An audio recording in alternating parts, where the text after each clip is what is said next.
Hello, hi dear students. Myself Shankar. I'm working as assistant professor in the Department of Computer Science and Engineering, RMD Engineering College, Chennai. Actually, we are dealing the subjects called problem solving using C++. From this subject, today we are going to discuss about static data members. So already in the last classes, we have seen what is class and objects and how we are declaring members inside the class and outside the class for specifically member functions. And for data members, we had discussed how we are declaring inside the classes, everything. So today, actually, what we are going to discuss in this video lecture is static data members, how we are declaring static data members inside the class. That's actually today's sessions and today lectures. Let us see detailedly how we are declaring static data members inside the class. So as obviously what we said is today we are discussing about static data members. So let us see how we are using static data members in the class concepts. First point tells you that static data members are the class members that are declared using static keyword. So we know very well static members also class members. Whenever we are declaring a members inside the class, we can say that is class members. So obviously, if you are declaring any static data members inside the class, that's also we can call as class members. So only we should say that static data members.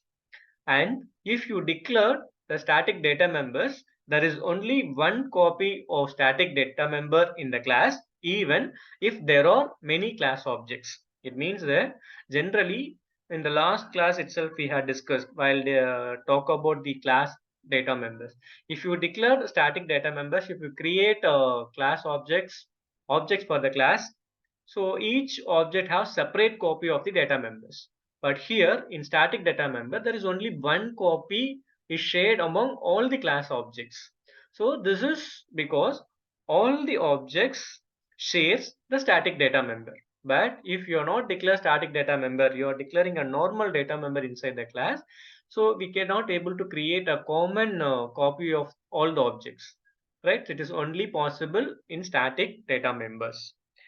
The static data member is always initialized to 0 when the first class object is created. So you have to note a point, right? The static data members is always initialized to 0 when the first class object is created. Right? You may create so many objects for the same class, but it doesn't matter. If you create a first object, automatically the static data members are initialized to 0. Once again, I'm repeating few words regarding static data members, right? The static data members are class members. These static data members are declared using the keyword called static, and there is only one copy of static data member in the class, even if there are many class objects, right? It is not available in the normal class members. Okay, so if we have created like this, right, we have created a static data member and it shared all the objects, right? Then the objects are shared among the static data members, right? These are the few important points regards static data member. So this is the syntax. This is the syntax for declaring static data member inside the class, right? So already I told you that all the static data members are created with the help of static keyword. The rest all common. We know that while talking about class members itself, we have discussed that data type, data member name. So only the normal data member should preceded with the keyword called static, right? If we have declared any data member with the keyword called static, we can say these are all the static data members, right? From the above syntax, so already I said that static is a keyword. Next, followed by the data type. The data type is you can use any valid C++ data type. Like int or float or character, whatever it may be. And next, data member name. Data member name is a class member name. It's like identifier. You should follow all the rules of an identifier. So data member name is the name provided to the data member. It's like a identifier. We can give any type of names. And next, this is an example for static data member. We know that we have to include the basic header files that iostream or iostream.h based on your compiler, whether it is Turbo C or NCC compiler. And next, here we are talking about string operations. That's why we have included here string.h. Because of ANSI C compiler, here we have used using namespace std. So here we have declared a class name is a student. So we know that we know very well the syntax for class declaring classes: class name, open parenthesis, close parenthesis should be ends with semicolon. So the class name is student, and we have opened a class.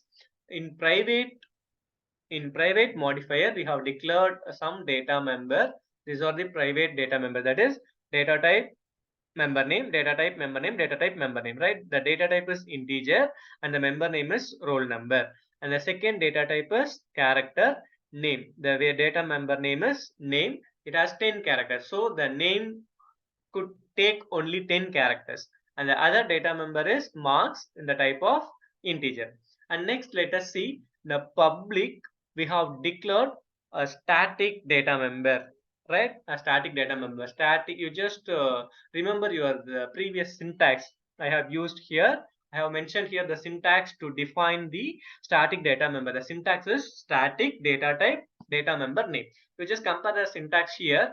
The static is a keyword. Keyword in the sense we should use the same without any modification. We don't have any rights to change on the word. That is actually called keyword, right? So static is a keyword followed by data type. Data type, I said any valid C++ data type, whether integer or float or whatever it may be. So here they have used int as a data type. And next, object count is the data member name, static data member name, right? So static int object count. So here we have used constructor. We will see later what is constructor, right? So here we have used constructor that is called student, right? And here like it is like a method or function, we can call it as like a function. It has only one statement, that is we are incrementing uh, static data member. And next we have another function called void get data. Void get data. So we know very well the syntax for defining a function is return type and function name. So here the return type is void and the get data is the function name. Here we have a definition, function definition. So here what we have defined the function is, we are asking enter a roll number and we are getting input as roll number. And next we are asking enter the name, and we are getting input as name. And like similarly we are getting asking to enter the marks as a string, and next we are getting input for marks, right? So this is the function definition for void get. And next we have another function called void put data. Just we are printing whatever the data we are giving as an input, that we are actually printing here. So here the roll number is equal to the roll number value is defined printed here. Similarly name equal to name is printed here, and similarly marks equal to mark will be printed here, right? So here up to this we have a class definition, right? So this is your function definition. You just listen. Here we have opened a class. These are all your private data members, and from here we have started public data members. So this is the function definition for the constructor, and this is the function definition for void get data. So whatever we have opened a class here, that still we have not closed as of this slide, right? So again it continues, and this is separate data member that is defined under the public. And next here we have defined another method called void put data. So here the class is closed. What I said initially, the class must be opened. That is the syntax for class is class name open brace. The close brace must be ends with a semicolon. As of the syntax, the close brace is ends with a semicolon. It's clearly understand that the class is closed here, right? Yes. And see here, this is not necessary for defining 0, but whenever we are declaring a static data member, we should define outside, right? The initial value, if you define 0, we need not to give. If you want to initial other than 0, you can give. So what I said here is, creating an object, while creating an object, automatically the static data member is initialized as 0. That's why we need not to initialize if the value is 0. If you want to specify other than 0, you can define here like this, right? So the definition is, defining static data member is return type, that is the integer, whatever you are giving here, the data static data member data type, right? This data type must be matched with the definition here, right? Int student is a class name, so data type class name, scope resolution operator, static data member, the static data member what we have defined here, object count, that must be matched here, right? So you just remember, once again I'm telling, return type is an integer that must be matched with the defined static data member. Next follows by the class name, scope resolution operator, object count, your static data member equal to your initial value, right? So you must be one more point, you must be remember that you should be defined the static data member in the outside the class. Okay, and next we have defined main function. So you may use int main or void main, that's your up to you. So class name s1 is your object name, class name is student, and s1 is your object name. So what I said you here, you just listen, there is only one copy not here. Yeah, last point, you just see, the static data member is always initialized to 0 when the first object is created. So what happened here, I have created a first object namely called s1. So whenever I'm creating this s1, automatically what happened here is the object is initialized as 0. So when I call s1 dot get data, it goes to s1 dot get data. Where is get data? Get data is here, right? Get data is here. So it comes here and it asks enter roll number and it gets roll number. Enter name and we are giving the name, and enter mark, we are giving the marks. You just see here, it asks enter roll number. What happened here is I'm giving the input 1 as roll number, and next enter name. Whenever I'm calling this function s1 dot get data, it goes to there, the definition here, it look like printing the output here. So enter roll number, 1 is my input, enter name, mark is my input, enter marks, 78 is my input, and see next s1 dot put data. So it goes to put data, it prints roll number is equal to roll number value. What's the roll number value I have mentioned here? 1. So you just see roll number equal to this statement, roll number equal to roll number value is 1, it is printed. And next what we have, name equal to name. What's the value of name we have entered here? Marks, right? So that name equal to mark. And next see out, mark equal to marks. Marks value is 78 I have given here. So mark equal to 78. So while whenever we have created the object s1, automatically this object count is initialized as 0. When I call s1.getData, it goes to get data and we are giving the input. And next s1.putData, it goes to put data method. Whatever we have entered the values previously, that has been printed here, right? So initially the object is initialized as 1, as well as this is constructor. Automatically whenever we are creating objects, the constructor is also called. So the static data member is initialized to 0 and then it gets incremented 1 by 1. So I'll tell you later how this constructor is initialized automatically. While we are talking about constructor, I'll tell you this. And next, student s2. So what happened, automatically this constructor goes here, this constructor call. Whenever we are creating an object, the relevant constructor, default constructor is called. So already this value is 1. While we are creating the object, it is initialized as 0 and this constructor is called once, then the value is incremented 1. Again we are creating an object called s2 here. S2, and then again this all values incremented 1 to 2, and again for S2 it gets input again. This goes to this method and gets again, see, enter roll number, enter roll number 2, enter name Nancy, enter marks 55. Again S2 dot put data. In this put data, the roll number is 2. Again put data is called.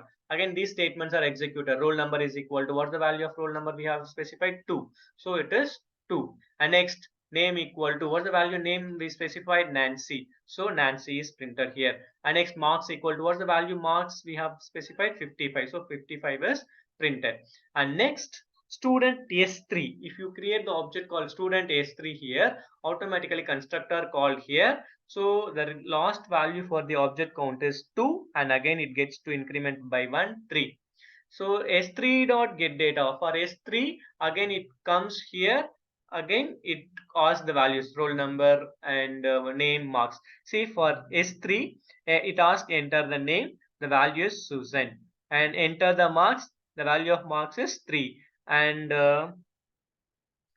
roll number, the roll number is 3, right? So it again prints, right? It again prints because of this method S3 dot put data. Again it comes here, roll number equal to, what's the roll number? Roll number is 3, and name equal to, what's the name we have specified? Susan.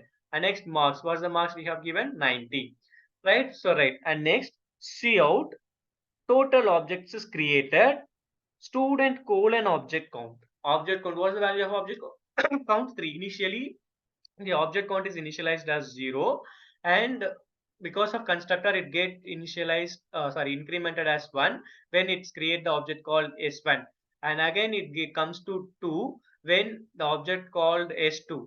It again it incremented when it object called S3 created S3. So the object count value is 3. So the final output total object created is 3, right? So here you just see we have created S1, S2 and S3. Totally we have created 3 objects, right? Totally we have created 3 objects. Kindly understand the difference between the static data member and normal data member, right? So initially in class we have declared, once again I'm writing here, we have created S1 as one object, and S2 as another object, and S3 as another object. So totally we have created 3 objects, right? So static data member is 1. That name is object count. Object count.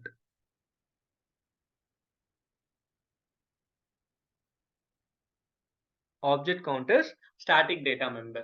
So what happened here, whenever we have create the object, first object, automatically this value is initialized as 0, and whenever I'm calling object constructor, automatically it comes here and it creates by 1, so value is 1.